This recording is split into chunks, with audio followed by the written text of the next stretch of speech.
भूतों की सूक्ष्मता मात्राएं मेरा ही शरीर है। जो साधक केवल मेरे शरीर की उपासना करता है और अपने मन को तदाकार बनाकर उसी में लगा देता है, अर्थात मेरे तन मात्रक शरीर के अतिरिक्त किसी भी वस्तु का चिंतन नहीं करता, उसे कैसी सिद्धि प्राप्त होती है? अणिमा। उस सिद्धि का नाम है अणिमा। वह सिद्धि प्राप्त होती है जो भगवान के सगुण स्वरूप का दर्शन चित्त में रखते हुए उनका चिंतन और मनन करता है, उसे अणिमा नामक सिद्धि प्राप्त होती है।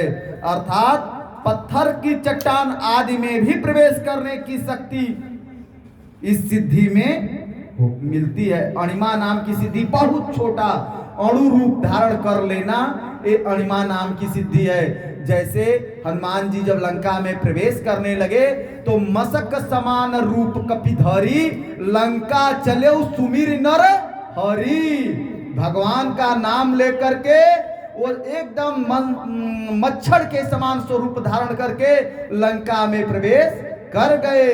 लेकिन उस वैसी सिद्धि को भी देखने की क्षमता वहां की जो द्वारपालिका अर्थात जो लंकिनी थी, नगर रक्षिणी थी, उसके पास थी।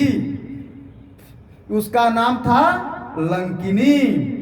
उसने एक मच्छर को जाते हुए लंका में प्रवेश करने नहीं दिया। उसने कहा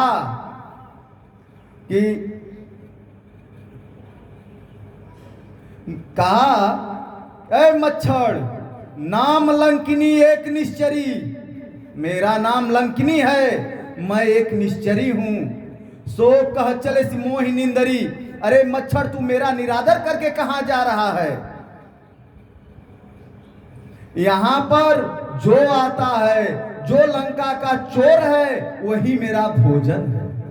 मोर आहार लंक कर चोरा। लंकिनी ने क्या कहा कि मेरा जो आहार है, जो मेरा भोजन है, वो सिर्फ लंका का चोर है और कोई मेरा भोजन नहीं है। मैं लंका की द्वारपालिनी हूं, इसलिए तू मेरा निरादर करके लंका में प्रवेश नहीं कर सकता। तब हनुमान जी ने सोचा कि अब तो मैं नहीं जा पाऊंगा। तब उन्होंने अपने बड़े स्वरूप को धारण किया और उसके बाद मुष्टिका एक ताहि कपिहानी रुधिर बमत धरनी धरमनी। मुटिका एक महाकपिहानी रुधिर बमन धरनी धड़मनी। तब हनुमान जी ने एक ही मुष्टिका के प्रहार से उस लंकिनी को धराशायी कर दिया और रक्त का वमन करते हुए वह धरती पर इस प्रकार गिर पड़ी जैसे किसी विशाल पर्वत खड़ा होने के बाद धरती पर पटक जाता है, उस प्रकार लंकिनी रक्त का वमन करती हुई धरती पर गिर पड़ी। उसके बाद पुनि संहारऊ ठीसो लंका जोर पाण कर विनय सशंका। जब रावण ही ब्रह्म बर दीना चलत बिरंच कहा मोहि चीन्हा। बिकल होसी जब कपि के मारे तब जान्यू निशिचर संहारे। तात मोरयति पुण्य बहुता देख्यू नयन राम कर दूता। हे तात, हे भक्त, हे रामदूत, मैंने तुमको पहचान लिया। तुम कौन हो? जब मैं ब्रह्मलोक में थी तो रावण ने अनादिकाल तक तपस्या करके ब्रह्मा को प्रसन्न किया। प्रसन्न करने के बाद उसने वरदान मांगा कि मेरी किसी से मृत्यु न हो। उसमें दो लोगों का उसने विरोध किया, नर और बानर। उसने कहा ये तो मेरे भोजन हैं, ये मेरा कुछ नहीं कर सकते। तो ब्रह्मा जी ने रावण को कहा ठीक है, एव मस्त तथास्तु, जाओ मैं तुम्हारे वरदान को पूर्ण करता हूं, तुम धरती पर राज्य करो। लेकिन उसी समय ब्रह्मा जी ने मेरी पहचान करके मुझे रावण को प्रदान किया और कहा कि जिस दिन ये लंकिनी लंका से निकल जाएगी उस दिन लंका का विनाश हो जाएगा। उस दिन जान लेना कि अब लंका धराशायी होने वाली है, इसका दिन सुनिश्चित हो चुका है। इसीलिए वो कहती है पुण्य संहारहु भीषो लंका, जोर पाण कर विनय सशंका। वो सशंकित भाव में हनुमान जी से कह रही है, वो खुश होकर नहीं करे, डर कर कह रही कि फिर दूसरा मुक्का न जमा दें, नहीं तो इस बार तो मेरा प्राणान हो जाएगा। जब रावण ही ब्रह्म बर दीन्हा, चलत बिरंच कहा मोहि चीन्हा, बिकल हो से जब कपि कै मारे, तब जाने हूँ निशिचर संहारे। अब कहती है तात मोर यति पुण्य बहुता, देखो नयन राम कर दूता। हे तात, हे भक्तराज, हे हनुमान जी, ये मेरा कई जन्मों का पुण्य आज उदय हुआ है, जो मैं भगवान के भक्त अर्थात भगवान के दूत का मैंने दर्शन प्राप्त कर लिया। उसके बाद वो कहती है देखिए हे भक्तराज, मैं तुम्हें अब एक बात बताती हूं, तुम तो बहुत बड़े जानकार हो, तुम्हारे पास 8 सिद्धियां और 9 निधियां हैं, लेकिन एक बात मैं आज तुमको बताती हूं, तुम उसको ध्यान से सुनो। ये जो सत्संग कथा प्रवचन हो रहा है, इसके बारे में लंकिनी हनुमान जी को कहती है कि भागवत कथा, पौराण और रामचरितमानस, गीता सुनने का क्या महत्व है, उसको सुनो। तात स्वर्ग अपवर्ग सुख धैर्य तुलाए कयंग। हे तात, हे हनुमान जी, हे भक्तराज, मेरी बात सुनो। स्वर्ग और अपवर्ग, पृथ्वी और स्वर्ग का सुख एक तुला में रख दो और दूसरे तुले में सत्संग का सुख रख दो, प्रवचन का सुख रख दो, भगवान नाम कीर्तन का सुख रख दो। तात स्वर्ग अपवर्ग सुख धैर्य तुलाए कयंग, तुलन ताहि सकल मिली, जो सुख लव सत्संग सियावर रामचंद्र की जय। जो लव मात्र के सत्संग का सुख है वह स्वर्ग और पृथ्वी के सुख से तुल नहीं सकता, वो अथाह है, वो उसकी गरिमा बहुत बड़ी है।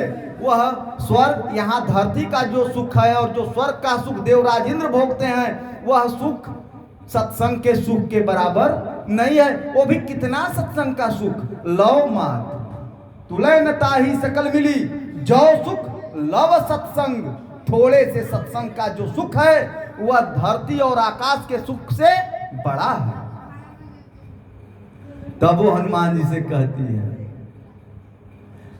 है हे भक्तराज, अब मैं अपने धाम को जा रही हूं, लेकिन तुम कैसे इस नगर में प्रवेश करो मैं उसको तुमको बताती हूं। इस नगर में, क्योंकि यह राक्षसों द्वारा सेवित नगरी है, त्रिकूट पर्वत पर बसी हुई नगरी है, यहाँ अनंत खाइयां हैं, अनंत रक्षक हैं, बहुत से आपको कांटे मिलेंगे, जैसे मैं यहाँ हूँ उसी प्रकार बहुत मिलेंगे, इसलिए तुम किस प्रकार इस नगर में प्रवेश करोगे वो मैं तुमको बताती हूँ।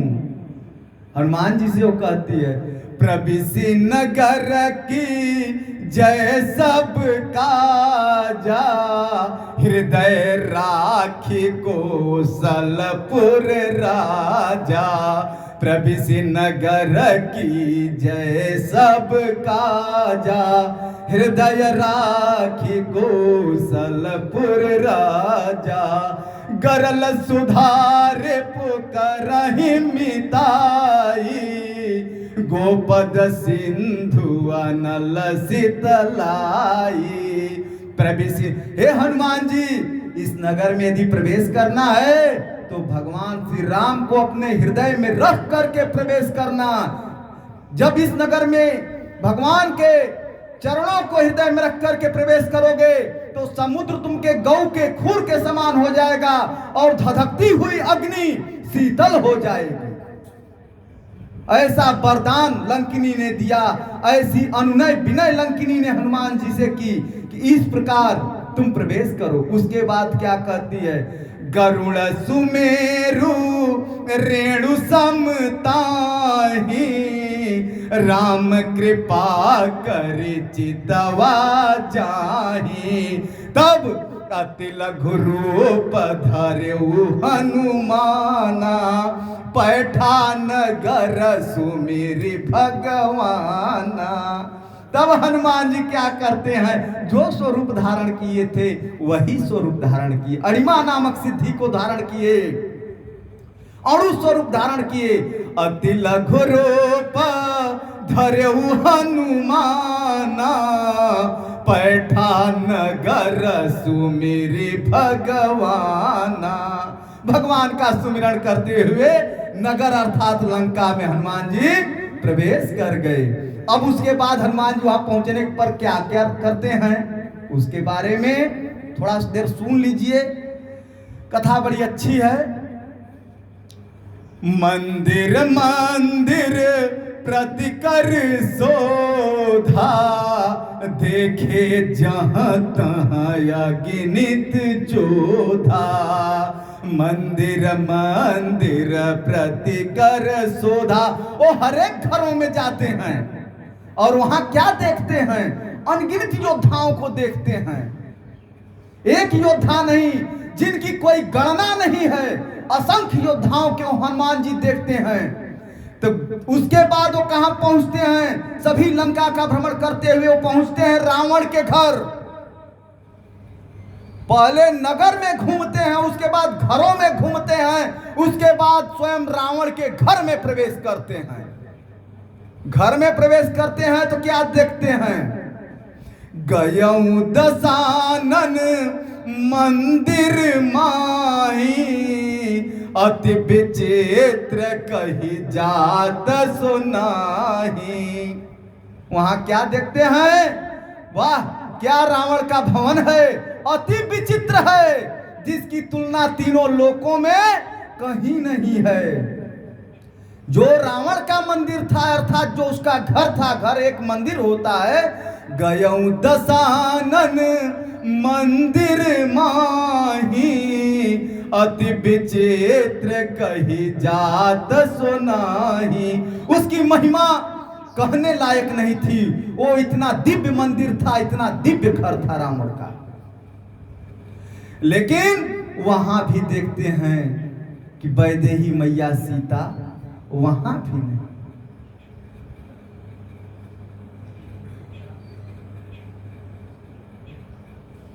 शयन किए देखा कपिते ही, क्या धर्म के रक्षक थे कि राक्षस जो सीता मैया को हरण करके ले गया है उसको शयन करते हुए हनुमान जी देखते हैं और कुछ नहीं करते हैं। मंदिर महु न दीखि वैदेही, फिर उनके मन में शंका होती कि यहां तो मैया नहीं है, रावण अकेले सोया है, यहां माता नहीं। तो फिर वो निकल जाते हैं वहां से, घूमने लगते हैं। तो फिर क्या देखते हैं, भवन एक पुनि दीख सुहावा, हरि मंदिर तह भी न बनावा। रावण के घर से निकलने के बाद हनुमान जी क्या देखते हैं, एक ऐसा घर है जो भगवान का जिस घर के दरवाजे पर भगवान के शंख चक्र गदा और पद्म बने हुए हैं और तुलसी का बिरवा वहां पर लगा हुआ है, तो मन में विचार करने लगते हैं, लंका निशिचर निकर निवासा, यहाँ कहाँ सज्जन करवासा। लंका निशिचर निकर निवासा, यहाँ कहाँ सज्जन करवासा। मैंने तो लंका का बहुत भ्रमण किया, यहाँ तो निशाचर हैं, राक्षस हैं, यहाँ पर ये सज्जन कहाँ से मिल गया जो भगवान का भक्त जान पड़ता है। ऐसा सज्जन इस लंका नगरी में, ये तो जैसे कीचड़ में कमल खिला हो वैसे दिखाई पड़ रहा है कि जहां पर राक्षसों का झुंड अति विशाल अति काय, ऐसे ऐसे राक्षस रावण के दरबार में थे, ऐसे ऐसे वीर थे जो एक एक वीर तीनों लोक को जीतने की क्षमता रखते थे। उस नगर में जो उनका शत्रु स्वयं नारायण है, उनके आयुध को धारण करने वाला, उनके मंदिर को बनाने वाला ऐसा वीर, ऐसा परम योद्धा कौन है इस लंका में। तब हनुमान जी सोचने लगते हैं, मन महतर करण कपिलागा। ऐसे ही तर्क वितर्क हनुमान जी कर रहे हैं अपने मन में। मन महतर करण कपिलागा, ताहे समय विभीषण जागा। अरे राम नाम तेहि सुमिरन कीन्हा, हृदय हरस कपि सज्जन चीन्हा। राम नाम तेहि सुमिरन कीन्हा, हृदय हरस कपि सज्जन चीन्हा। तब हनुमान जी कहते हैं, यही सन हठी करी हाँ पहचानी, साधु ते होहिन कारज हानि। इससे तो मैं अवश्य पहचान करूंगा, भले राक्षस हो, क्योंकि साधु पुरुषों से भेंट करने में किसी प्रकार की हानि नहीं हो सकती, क्योंकि साधु पुरुषों से भेंट करने में किसी प्रकार की हानि नहीं है। जो भगवान के नाम का कीर्तन कर रहा है, जो भगवान के नाम को जप रहा है, वो ऐसे साधु से भेंट करने में किसी प्रकार की दिक्कत नहीं है, कोई परेशानी नहीं है। इसलिए हे भाइयों, मैं इस भक्त से अवश्य मिलूंगा। तब हनुमान जी फिर भेष बदल लेते हैं। इस सिद्धियों की बात है, जिन सिद्धियों को मैं बतला रहा हूं। विप्र रूप धरी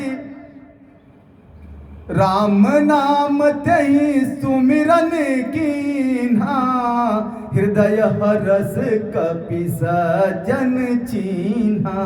एहि सन हठी करी हों पहिचानी, साधु ते होहिन कारज हानि। विप्र रूप धरी बचन सुनावा, सुनत विभीषण उठ चलियावा। कर प्रणाम पूछी कुशलाए, कहूँ विप्र निज कथा बुझाए। कि तुम हरिदासन मह कोई, मोरे हृदय प्रीति अति होई। क्या विभीषण जी कह रहे हैं कि तुम राम, अब यहाँ तक अभी तो ब्राह्मण कर रहे हैं, अभी भक्त कर रहे हैं, अब क्या कर रहे हैं कि तुम राम। कहते क्या तुम राम हो? कि तुम राम दीन अनुरागी, आयहु मोहि करन बड़ भागी। कि तुम राम दीन दीनों के नाथ स्वयं राम तो नहीं है आप, जो मुझे बड़ा भाग्य प्रदान करने के लिए मेरे सामने उपस्थित हो गए हैं। कि तुम राम दीन अनुरागी, कि तुम राम दीन अनुरागी। हे प्रभु, क्या आप दिनों के नाथ स्वयं राम हैं, जो मुझे अनुराग प्रदान करने के लिए इस लंका नगरी में आप चले आए हैं। हे भक्तवत्सल, हे भक्तराज, हे करुणानिधि, हे करुणा सिंधु, हे करुणा के सागर, क्या आप स्वयं साक्षात इस लंका नगरी में मेरे जैसे तुच्छ सेवक के लिए पधार गए हैं। हे प्रभु, मैं धन्य हो गया। तब हनुमान जी लज्जित हो जाते हैं, कहते हैं नहीं भक्तराज, नहीं, मैं राम नहीं हूं, मैं राम नहीं हूं, मैं उनका तुच्छ सेवक हूं, मैं राम नहीं हूं। तब हनुमंत कही सब राम कथा निज नाम, सुनत जुगल तन पुलक मन, मगन सुमिरे गुण ग्राम। सियावर रामचंद्र की जय, पवन सुत हनुमान की जय, गंगा मैया की जय, बाबा विश्वनाथ की जय, माता अन्नपूर्णा की जय। नमः पार्वती पतये हर हर महादेव शंभो।